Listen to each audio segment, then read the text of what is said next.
We're here because of God's grace. It's through God's love and grace that we acknowledge the First Nations people on whose land we meet.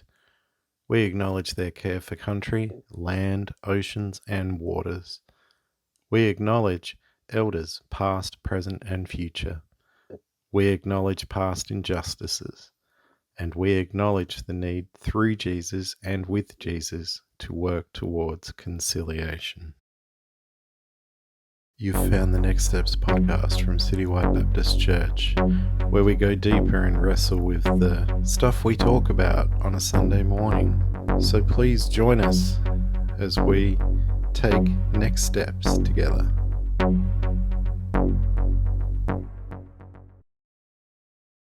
Hello, and welcome to the Next Steps podcast. My name's Matt. I'm your host, and joining me today are Mitchell, Pastor Matt Garvin, and Pastor Dan Hutchison. We're recording this episode on Monday, the 22nd of November, and you'll be able to find it on the internet on Wednesday, the 24th of November. Welcome, guys. It's great to have you. Matt, give us a bit of a rundown on what we got into on Sunday morning. Well, this is the end of a two-part mini series in some ways on stepping into your calling. Last week we talked about how the foundation of your calling has to be your relationship with Jesus, and from there learning to live like Jesus. But then we were engaging on Sunday about this incredible truth that there is a specific plan that God has for you. We get that from Ephesians 2:10, where it says, we are God's handiwork. So there's this sense in which, in the Greek, it's something that's really well done, more like a masterpiece than what I would do if I was doing handiwork. I hate handiwork.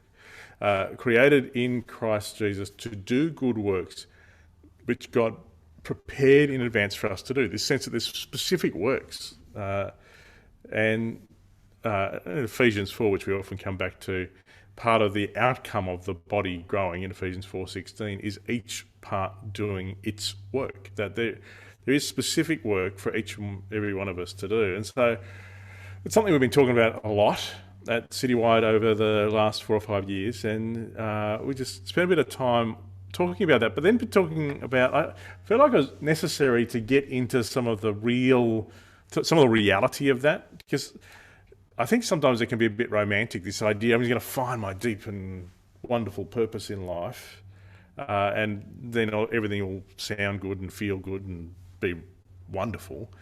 But the reality of stepping into your calling is not really that. It's something else.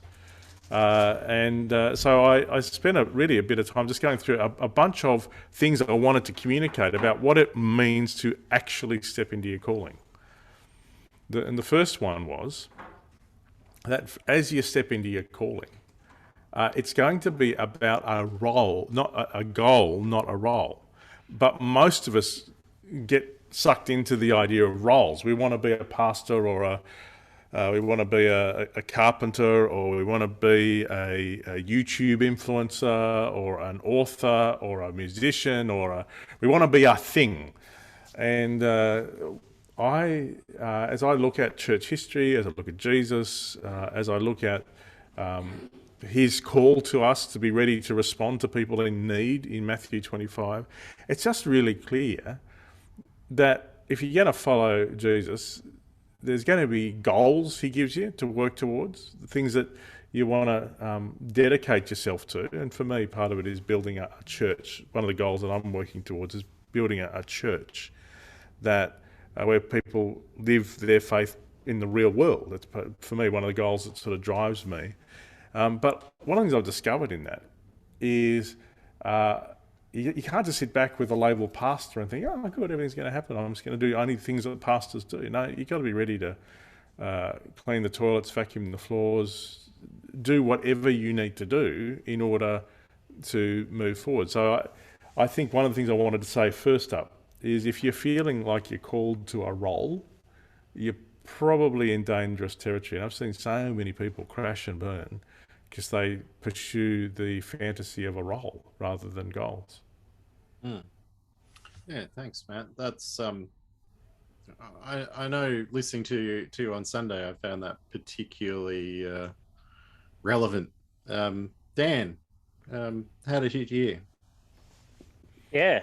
I think when I heard that too, I was reflecting on myself coming into pastoral ministry and how it certainly wasn't on my radar. I mean, I was at uni doing a Bachelor of Natural Environment and Wilderness Studies, wanting to be out in the bush, and yeah, just had a sense that God was calling me. And it's funny because Maria told me after I took the role at Citywide, she said, "Oh, you always knew he was going to be a pastor." I was like, "Oh, that was news to me." But I think what really drove me that way was just I loved hanging out with young people, loved hanging out with Mitch, and to have an opportunity to share life with others, and that was kind of the goal that started to shape. It was just like, oh wow, I'd love this opportunity to just connect with young people and share life and see transformation. And I think from there, that continues to drive me and what I'm passionate about. And I think it's hard because you can get caught up in the role and all the things that come with being a pastor that then take away from maybe that original um, goal of just wanting to be with people, connect with people, to see transformation and to sense these disciplines too to encourage one another as we submit to Christ.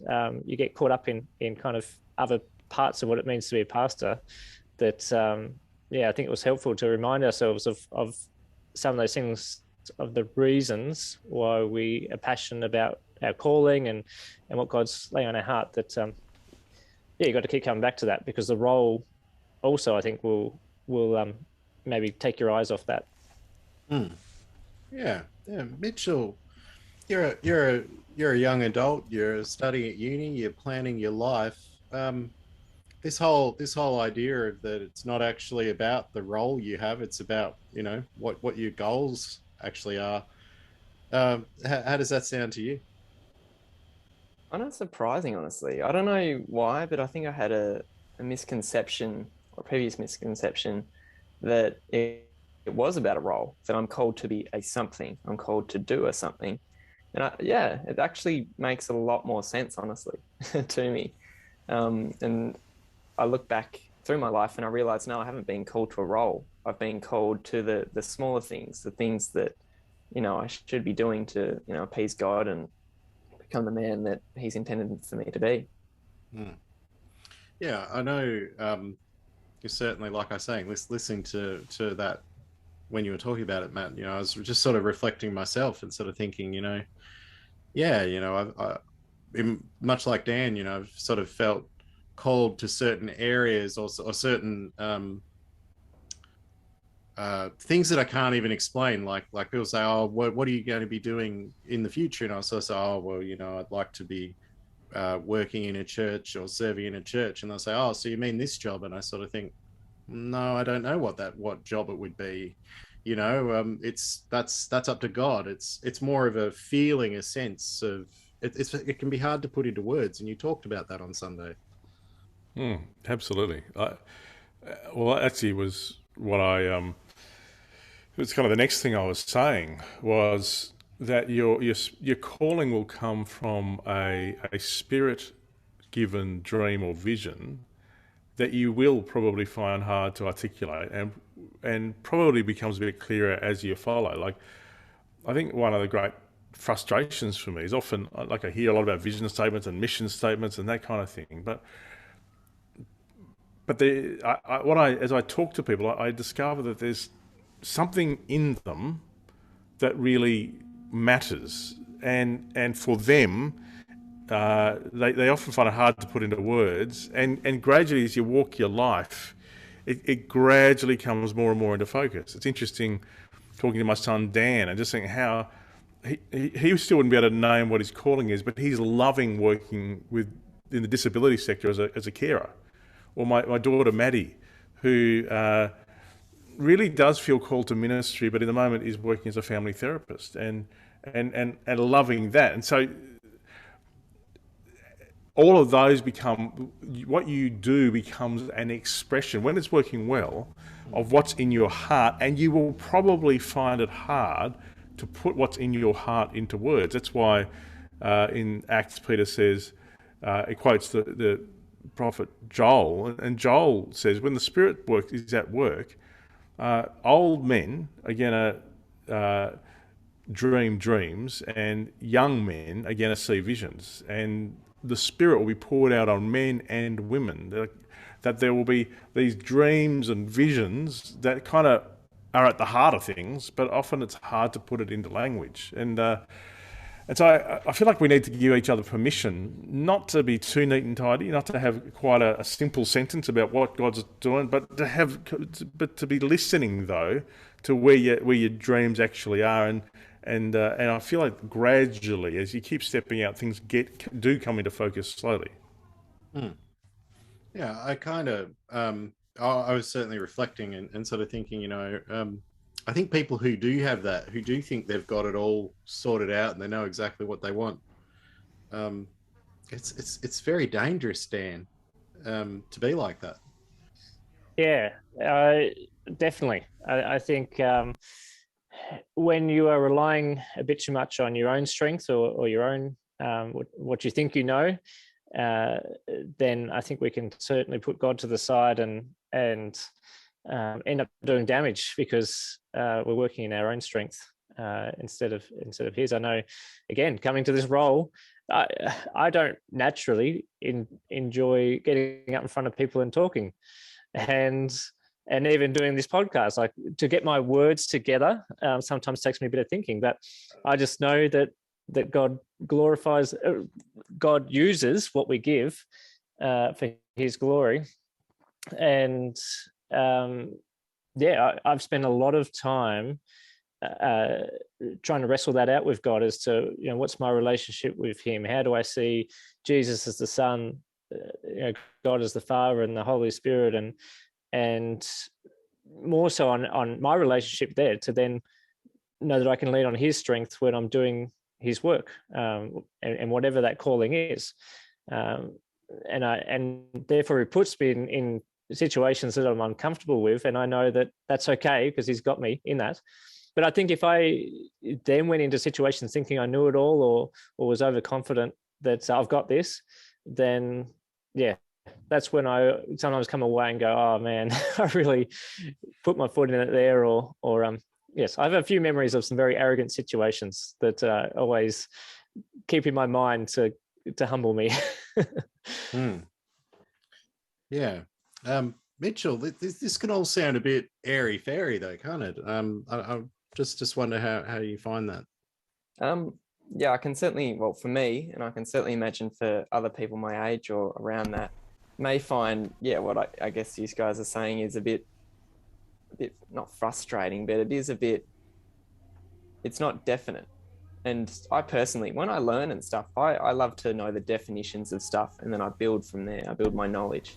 And then when I hear this sort of, it doesn't have to be this or it doesn't have to be that, I do actually find that quite difficult to, differentiate between, what we're meant to do and not to do, or define just in general. So, it's unusual, to be honest. Well, I think that's kind of where I wanted to drill down a bit and say, okay, so what is it? What is He calling meant to look like? And the next two things I said are kind of related. One is that in 1 Peter 2:9, Peter picks up a theme that's right the way through the Bible, and he says, you're meant to be a royal priesthood, a holy nation, God's special possession. And he's talking to the church there. And it's interesting, in the Old Testament, there was quite a separation between the priesthood and the government or the kings. They were not meant to overlap. And the job of the priests was the job of bringing people to God, and also so praying for people and being kind of the link between people and God, and also bringing God's insights to the world. But the job of the king was to enact God's will in time and space, to to bring his will into the day-to-day of life for everybody. And what that means for us, your calling will be about reflecting the nature and character of God to the world. So in your families and in your workplace, and you are to be a reflection of that. But you're also meant to be representing your friends and family and workplaces back to God through prayer. And so that's a tangible thing we are meant to be doing. And part of that, sort of related to that, 1 Peter 3:9 says that even as you experience the pain and sometimes evil in the world, you're not meant to repay evil with evil. You're not meant to have a bigger gun. You're not meant to become a monster so the monster won't scare you. You are meant to repay evil with blessing. We're meant to be people who bring blessing. And people should be because we are reflecting God to the world, people should be experiencing us as a blessing, which is, again, a real challenge, because if we're just going with the flow, people won't be experiencing us as much. They'll just be experiencing as someone else going with the flow. Very clearly, we are to be acting in a way that is different and causes people to say they are a blessing. I mean, particularly that second point that you make there feels so countercultural to just the moment that we're in as a society. Dan, I just wonder how you respond to that. Yeah, as I'm reading through the Bible in the year, I'm up to Acts, and I've felt really challenged in this way too, just seeing the early church be so countercultural, see them rely so heavily on the Holy Spirit in guiding them, and just their generosity and meeting others' needs and available to others. So all these things are just what they feel led to do, to be a priesthood to their community. And I've kind of, I've read Acts a few times, and of course we love doing sermon series on Acts and how we should be this radical church. But yeah, each time I think if you read it, you just go, wow, there's so much more for us. Just another level to get to in how we do that. I think, again, with comfort. I don't know. Like I said, I'm still processing, because it was last night. Again, Mitch, doing the dishes. Our next house, we were looking for a dishwasher, so I'm going to have to find another way to have these real God moments. But I just enjoyed listening to Acts and hearing, Paul and Peter and all that, just living out their faith in that way. And as we step into our calling and really take ownership of that, of being royal priesthoods in our neighborhoods and in our community, it's going to look radically different. And keep looking forward to us as a church and individuals as we try and step into that. I do remember as a slightly younger, less wise person talking about how I wanted to be part of an Acts church, and a much wiser man saying to me, "Be careful what you wish for, young man." That's right. Mitchell, this whole idea of serving and being so countercultural and standing out so much in the world, is it appealing? Is it intimidating? How do you feel about this stuff? Well, about those things you just mentioned, I actually don't find that too intimidating at all.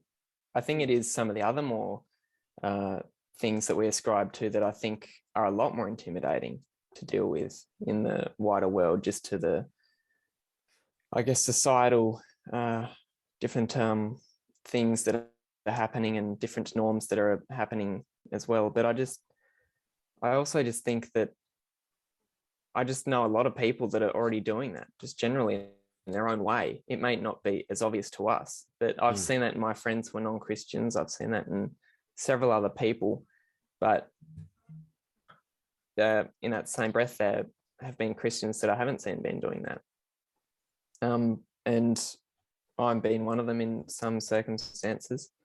Well, look, the next two things I said are also related, and they fly in the face of what most of us think when we think about callings and, sort of stepping into personal fulfillment. And that is, there is one truth that Jesus says over and over again. In fact, I whistled through all the different references in the sermon. I'll do it again here. Like Matthew 10, Matthew 16, Mark 8, Luke 9, Luke 14, Luke 17, Luke 18, Luke and John 12 all say the same thing. That if you want to pick up and go for your own life, if you want to seek personal fulfillment, you'll actually lose your life. But if you're willing to die to yourself, to give up your life for Jesus' sake, that's where you find your life. And so it's so important for us to understand that stepping into our calling is a dying to yourself, which is what baptism represents. It means when you go under the water, you are representing, okay, my life is no longer my own. And when you come back up, you say, my life is Jesus. And this idea that your calling will always come in the shape of a cross. And it's not a superficial thing to be saying. What it means is there'll be times where people actually persecute you, where life is horrible, where the only thing you can shout out is, God, why have you forsaken me? Just as Jesus shouted it out. And that is often not a sign that something's going wrong, but actually a sign that you might be in the right place at the right time. And you've got to hold on through your Gethsemane moments where part of you is saying, God, I don't want to do this. Please take it away. And it's sort of related to that. There is, in Luke 22, Jesus says, look, you got to serve. You don't come to be the superstar. It's not, and everybody in the world wants to be the celebrity. But if you're going to follow me, you need to come and be the servant. And like I said on Sunday, what that means for me, I remember, actually, I didn't say this on Sunday, but I remember for me trying to imagine the worst job I could think of for me. Everyone has their own worst job. For some people, it's public speaking. But for me, the worst job I could think of was sweeping the aisles at Coles between 2 a.m. and 6 a.m. When nobody's around, and I just thought that would kill me. And I remember getting to a point in my life where I said to Jesus, look, even if you want me to do that, I'm willing. It is being willing to do whatever Jesus invites you to do, and that necessarily means being ready to clean the toilets if that's what's needed. You do what is needed, but you serve, and you be ready to die to yourself. And Jesus promises the paradox of all that is, as you do it, you actually ultimately you find your life. You become more and more you. You become freer and freer as you serve. So those two statements, those two references in the Bible, are really important anchors for this discussion of what it means to step into the calling that God has for you. Following your calling means dying to yourself, Mitchell. That's heavy stuff. I don't know how you feel about that. As in, so when you say that, is that trying to say that when you're taking, or you're picking up your calling, or taking your calling, whatever, is that trying to say that you're trying to get rid of all your earthly desires and all your own, wants or something like that in place of God's? Or how do you mean? Well, it's a good question. One of the things that the Bible talks about is that there's two sides to it. There's the spirit and the flesh. And in Galatians it says, you are free, but you're not to use your freedom to do whatever you want. Because your flesh wants to do things that minimize pain and maximize pleasure. There is part of you that does genuinely want to love God and go for it. It's not about killing who you are. It's about killing the side of you that wants to be full of yourself, and being willing to die to that. And as part of that, coping when people don't see you, or coping when things you don't get the ego payoff you would have liked, or like life will not be organised around your ego. And so finding your meaning in Jesus, not finding your meaning in the benefits you get from other people saying how wonderful you are, or people paying you money, or whatever it is. It is this being willing to put Jesus and his agenda first, and which necessarily means putting love first, loving people, and loving people more than yourself. Being willing to do things that feel uncomfortable and unpleasant, even. And there's lots of little things where God works on it for me, like and really practical things. Like, whereas often I'm feeling a bit frustrated before church happens, and I'll want to be getting my head into what I'm going to say, and I'm worried about things. But then the chairs will need to get put out. And for me, it's a bit of a spiritual discipline. I don't know if it's listed with many other spiritual disciplines, but the spiritual discipline of setting up a church room before you preach takes a bit of emotional energy for me. And when I'm not doing well, it really gets me in the wrong place. But it requires from me a dying to myself. That's a silly example, but I feel like life's full of that, where you want to do stuff that gets you the respect and attention and things that you deserve, but but really it's about dying to yourself.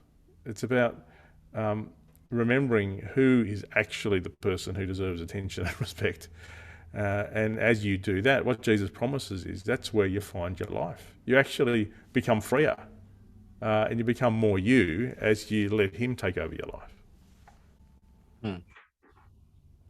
Is that clear, Image? Absolutely. Yeah. I definitely align with what you were saying about how your own ego, I guess, you want to be in places where people inform your ego, I guess. And I've certainly had that. Like, I feel like when I've lost those places, or I've moved away from those places, that I've lost who I am, or I lost who I felt like I am. And that's obviously something I just really need to work on as well. Dan, how do you respond to this stuff? Yeah, well, I think some of the stuff I've been wrestling with that language, and maybe just using it slightly different, is talking about being willing to disgrace yourself for God. And it's kind of the first time I read this was looking at David and his willingness to dance in front, and people to go, that's embarrassing. Why are you doing that? And then I was just thinking as I was listening, Peter,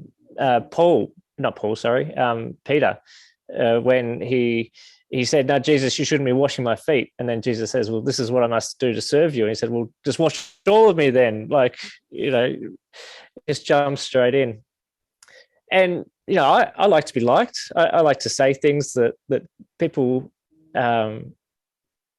think. I guess it's a little bit like we're saying before about the ego and dangerous when we like to get on with people. And I know there was a time where I just didn't want to confront people and stuff and things. But yeah, right now I'm really wrestling with what does that mean to be willing to disgrace yourself, and then back in the context of what we're talking about, to die to yourself, to die to your ego, to follow Christ. And so that's, it means putting ourselves in situations that, again, the norms would say you shouldn't act like that or do that. But when our heart is for the kingdom and to see that furthered, then I think we've got to be willing to disgrace ourselves, to humble ourselves, to die to ourselves, and that's when God uses those things.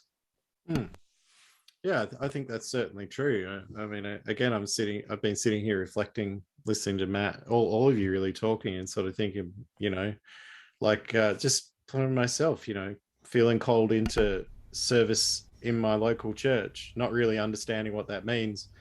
And then constantly you find yourself actually being pushed into areas that you don't really love, you don't really enjoy, but they're things that are important, that are important and need to be done. So you do them, and you realize very quickly, I'm not here doing this stuff because I think it's fun. It's it's something that's serving other people and is a necessary thing. Yeah, I can really relate to that, Matt. That idea that it's it's not fun a lot of the time. But it's also true that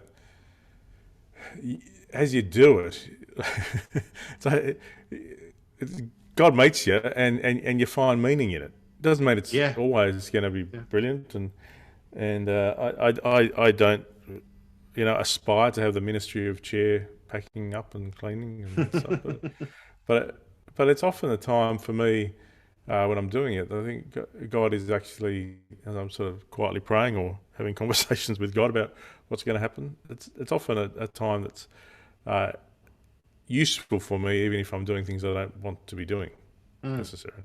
Absolutely. A couple of other things I said were related, and they were about the importance of other people. And what I wanted people to hear was, as you step into your calling, you just can't do it on your own. Like, you actually need fellowship. The Bible has no conception of a solo Christian who's just having their quiet times and listening to Jesus, because one of the enemy's great goals is to get you separate, so that Satan's one of his primary tasks is the accuser of the brethren. It's just called the accuser of the brothers and sisters, the person who brings division. And Galatians tells us we need to carry each other's burdens. In your life, there are going to be burdens that are too big for you to carry alone. And certainly staying on track and following Jesus is a core challenge that you just need mates. In a minute after this, I'm going to catch up with a couple of my mates, Gus and Mark, and often Harm will be with us as well, and we catch up every week. And I know I need that fellowship, where they kind of know, a bit of the challenges in my life and know what kind of questions to ask me, and I kind of know similarly for them. But they also know, and they wrestle with me about how do I help lead the church to where I think God's calling me to go, and so they're mates on the journey, and I think we all need those mates on the journey. Alongside that, one of the things the Bible makes clear, Jesus says, it's by this will all men know that you're my disciples, by your love for each other. What he's actually saying is one of the greatest arguments for Jesus will not be your words or even who you are. It'll be your relationship with other people in the church, other followers of Jesus. That the way you relate to other followers of Jesus should speak loudly. And we've heard from people who have brought others along to things that the church has done, like at Anzac Day or even the art exhibition. There's something about that. When the church is at its best, it's attractive. People go, there's something about that is one of the best arguments for Jesus. That is not about how clever we are or what programs we put on. It's about the genuine relationship between brothers and sisters in Christ. So the fact that you need fellowship, not only do you need fellowship, it's going to be one of the strongest arguments your life will give about the truth of who Jesus is.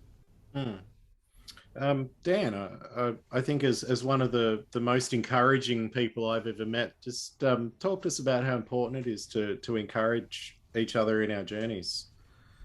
Yeah, well, we always just need people alongside us that are going to tell us we're doing a good job, because not many, we're so hard on ourselves sometimes that we get a distorted view of what we're doing and how we're doing it. And so, it's just so key to have people around us that will see the work that God's doing in us. A little bit like that question we had last week, where I said that I get excited about seeing what Jesus is doing in other people's lives.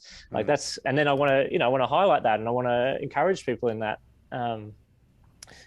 And actually, this morning's in my prayer time, it was leading me to be thankful for people that have been on the journey and have mentored and discipled me, and so it was really nice to reflect on the role Matt has had in my life these last few years of challenging and encouraging me in preaching and taking more responsibility. And I think it's good to acknowledge the people that are being with you in the journey, but also to, like I said, really look at how you can highlight God's doing in other people's lives, and maybe it is also just listening.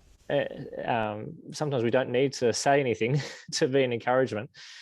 Sometimes it is just listening to the heart of what's going on, and just feeling the compassion that God has for that person in that moment as well, and just not trying to fix things, but just trying to listen to that. And I think when we're trying to follow God with our calling, there'll be moments like that where we're like, feel like we're frustrated and we're hitting a wall, and we're not.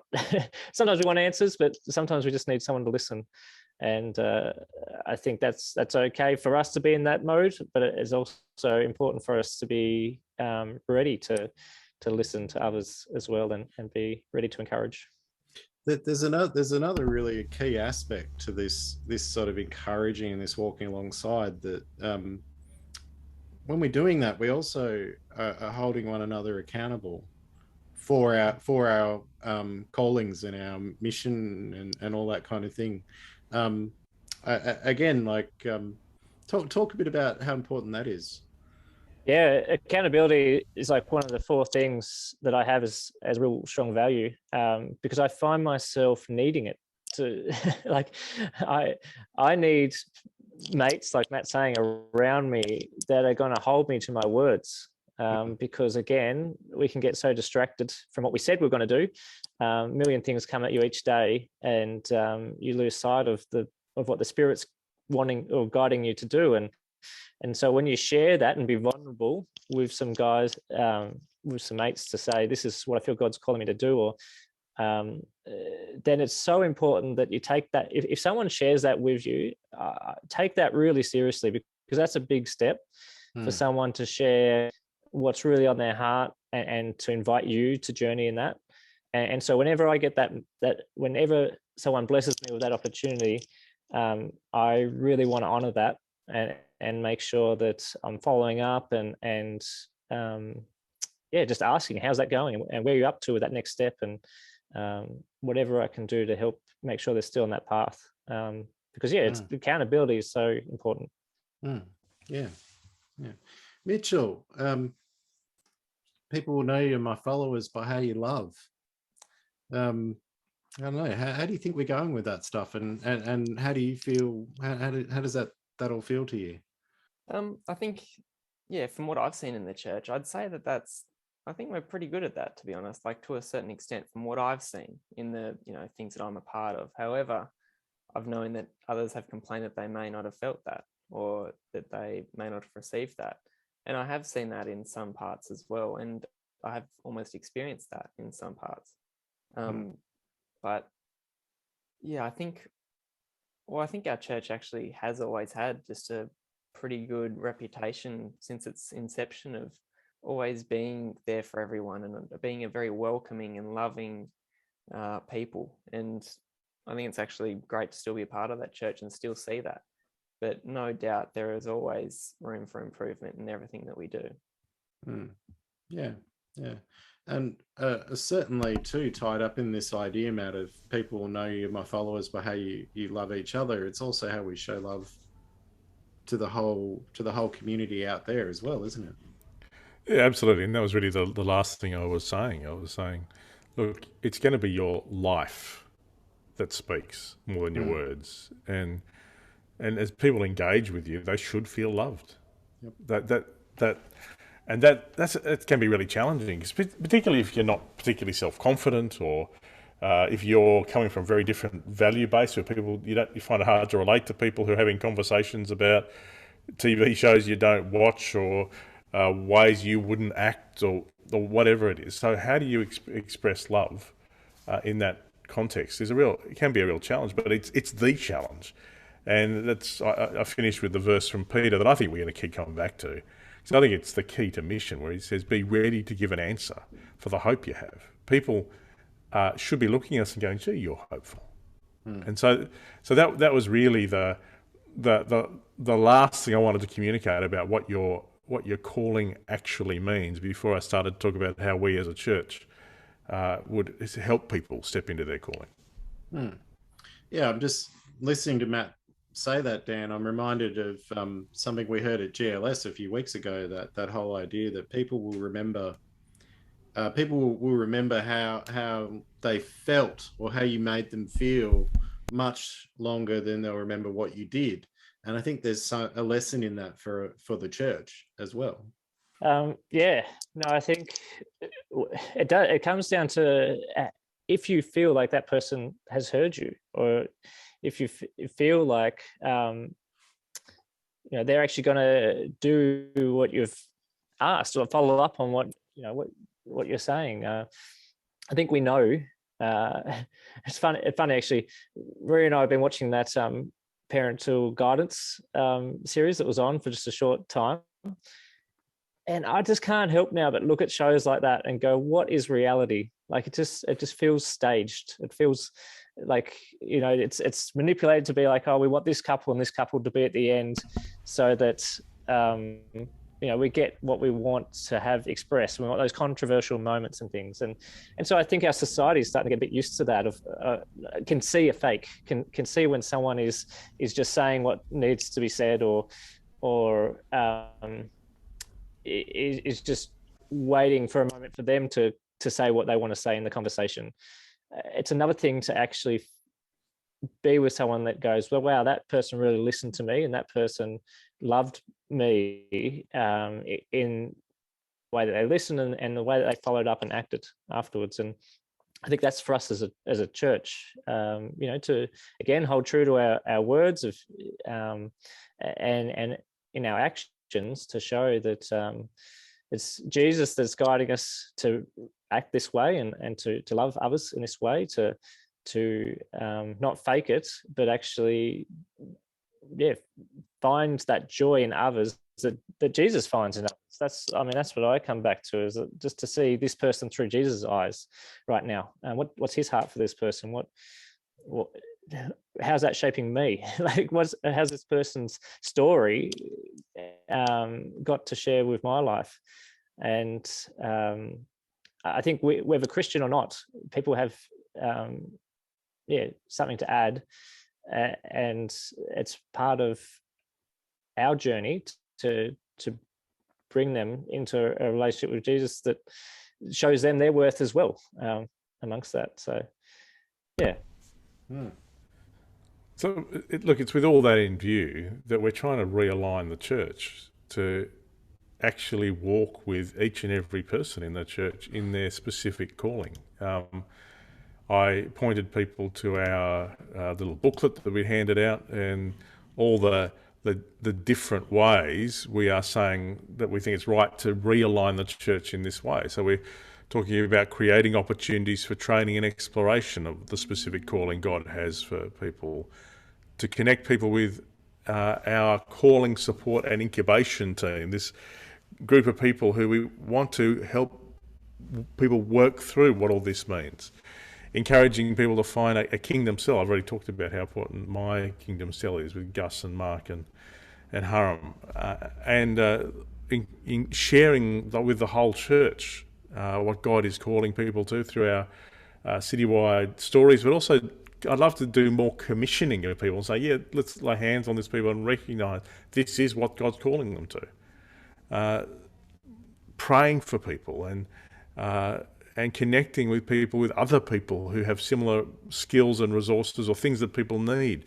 And we've realigned the whole buildings of the church so that the buildings are being used to support our people in their calling, and also administrative facilities, so that they're not about putting on church on a Sunday morning, although that's important, that our facilities are about facilitating people stepping into the calling that God has for them. And finding ways to promote what people are doing and providing coaching as people start the journey. They're just some of the ways that we think it's right to realign the church so that we're not just talking about this stuff, that we are, as a church, with people as they step out on this journey. And as I said, for some people, stepping into the calling that God has for them will mean starting something new. We've actually got a form on our website that we pinched from a mob called the Underground Church that helps you think through what it means to start something new.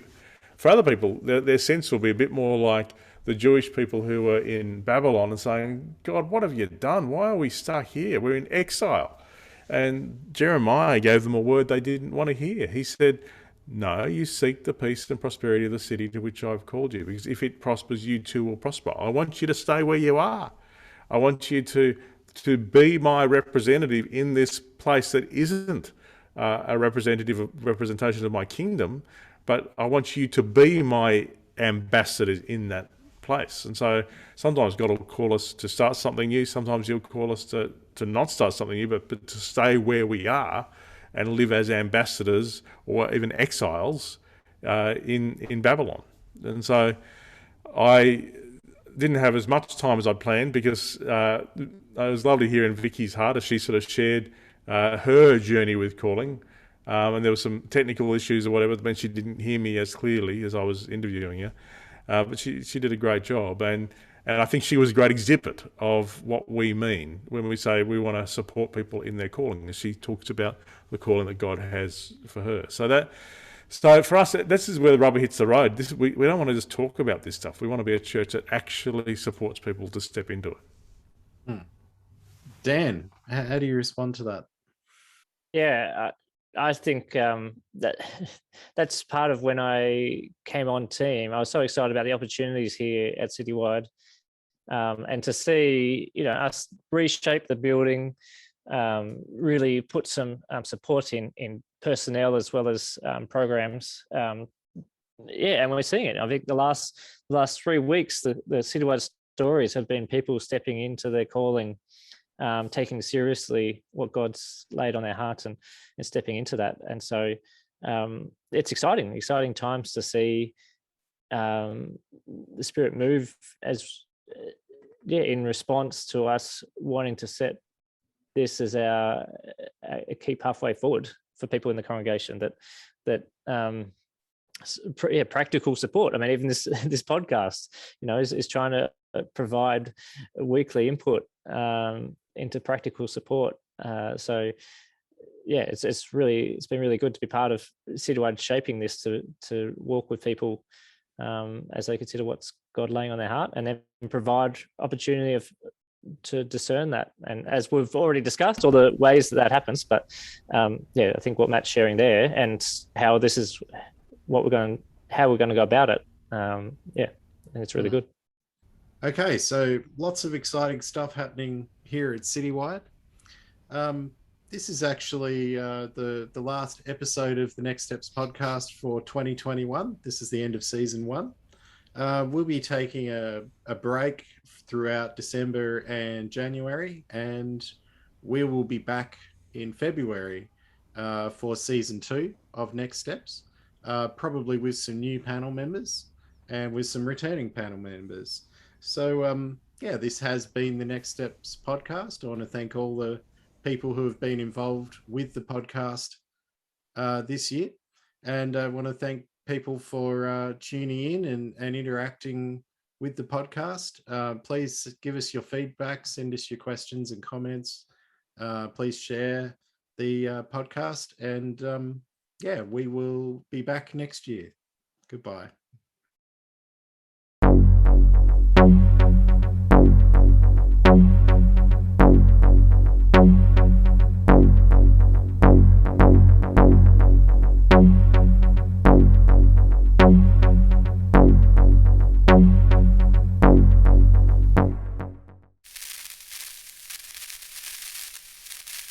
Like it's great or feeling happy with how it's going. I'm just talking absolute crap out of my bum now.